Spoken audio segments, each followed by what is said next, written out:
नमस्कार। मैं नरेंद्र कुमार आज राज्यसभा और लोकसभा दोनों में संबंध विषय पर अपना व्याख्यान लेकर आपके सामने प्रस्तुत हुआ हूँ। राज्यसभा और लोकसभा दोनों का संबंध गहरा है। संसद के दोनों सदनों के गठन और अधिकार का वर्णन किया जा चुका है। अब हमें यह जान लेना चाहिए कि दोनों सदनों में क्या संबंध है और दोनों सदनों की स्थिति क्या है। बाह्य रूप से अध्ययन करने पर दोनों सदनों की स्थिति समान प्रतीत होती है। दोनों सदन राष्ट्रपति के निर्वाचन, संविधान में संशोधन, न्यायाधीशों को पदच्युत करने इत्यादि विषयों में समान स्तर पर हैं। अंतर केवल यह है कि विधि निर्माण के क्षेत्र में राज्यसभा का स्थान निम्न है। पंडित जवाहरलाल नेहरू ने 6 मई 1953 के दिन संसद के दोनों सदनों के संयुक्त अधिवेशन में भाषण देते हुए बताया था कि संविधान दोनों सदनों को समान मानता है। केवल वित्तीय विषय लोकसभा के ही अधिकार क्षेत्र के अंतर्गत हैं, परंतु सूक्ष्म रूप से अध्ययन करने पर वस्तु स्थिति भिन्न प्रतीत होगी। हम निम्नलिखित शीर्षकों के अंतर्गत लोकसभा और राज्यसभा के पारस्परिक संबंध का अध्ययन कर सकते हैं। पहला बिंदु है सामान्य विधेयकों के संबंध में। जहाँ तक विधेयक का संबंध है, संविधान के अनुसार कोई भी सामान्य विधेयक संसद द्वारा तब तक पारित नहीं समझा जा सकता जब तक कि वह संसद के दोनों सदनों द्वारा स्वीकृत न हो। सामान्य विधेयक किसी भी सदन में पुनः स्थापित हो सकते हैं और उनके कानून का रूप धारण करने के लिए लोकसभा के अलावा राज्यसभा द्वारा भी स्वीकृत होना आवश्यक है। इस प्रकार सामान्य विधेयकों के संबंध में राज्यसभा और लोकसभा की शक्तियां समान हैं, परंतु सामान्य विधेयकों के संबंध में जो विधायी प्रक्रिया निश्चित की गई उससे स्पष्ट है कि सामान्य विधेयकों के संबंध में भी लोकसभा की अपेक्षा राज्यसभा शक्तिहीन है। संविधान में कहा गया है कि यदि किसी साधारण विधेयक के संबंध में दोनों सदनों में तीव्र मतांतर हो, सांविधानिक गतिरोध उत्पन्न हो जाए, तो वैसी दशा में राष्ट्रपति दोनों सदनों का एक संयुक्त अधिवेशन आमंत्रित करेगा, जिसका सभापतित्व लोकसभा का अध्यक्ष करेगा और बहुमत का निर्णय ही अंतिम निर्णय होगा। चूँकि लोकसभा के सदस्यों की संख्या राज्यसभा की सदस्य संख्या से दुनी है, इसलिए यदि लोकसभा के सदस्यों में विशेष मतभेद न हो तो लोकसभा राज्यसभा की इच्छा के विरुद्ध निर्णय ले सकती है।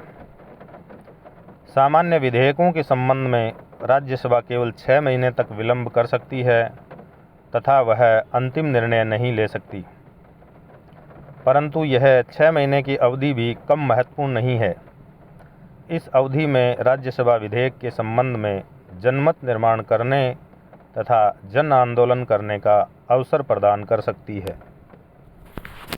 दूसरा है धन विधेयकों के संबंध में। धन विधेयकों के संबंध में राज्यसभा पूर्णतः शक्ति शून्य है। संविधान में स्पष्टतः कहा गया है कि धन विधेयक केवल लोकसभा में ही पुनः स्थापित हो सकते हैं, राज्यसभा में नहीं।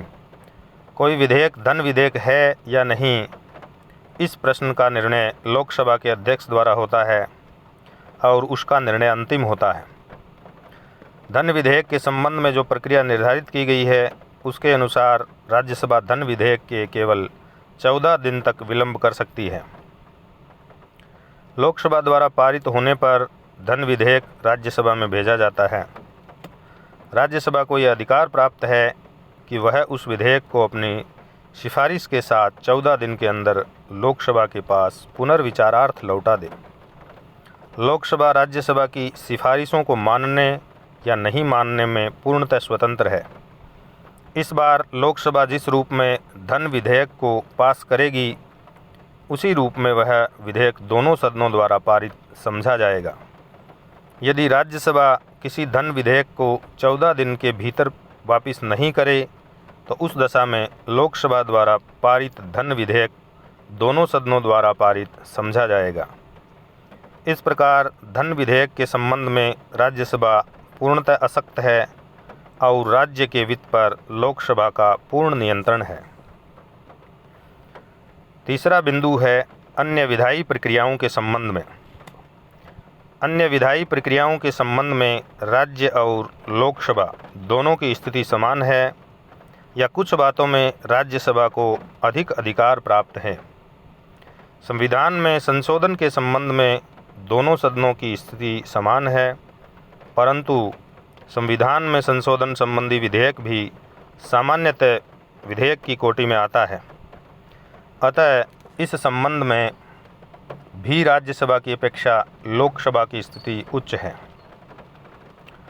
राष्ट्रपति और उपराष्ट्रपति के निर्वाचन, राष्ट्रपति के विरुद्ध महाभियोग, उच्चतम या उच्च न्यायालयों के न्यायाधीशों को अपदस्थ किए जाने में दोनों सदनों को समान अधिकार प्राप्त है।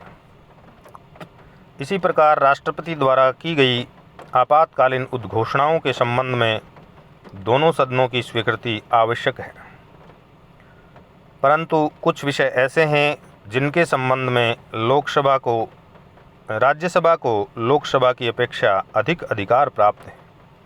जैसे उपराष्ट्रपति को अपदस्थ करने का अधिकार केवल राज्यसभा को प्राप्त है।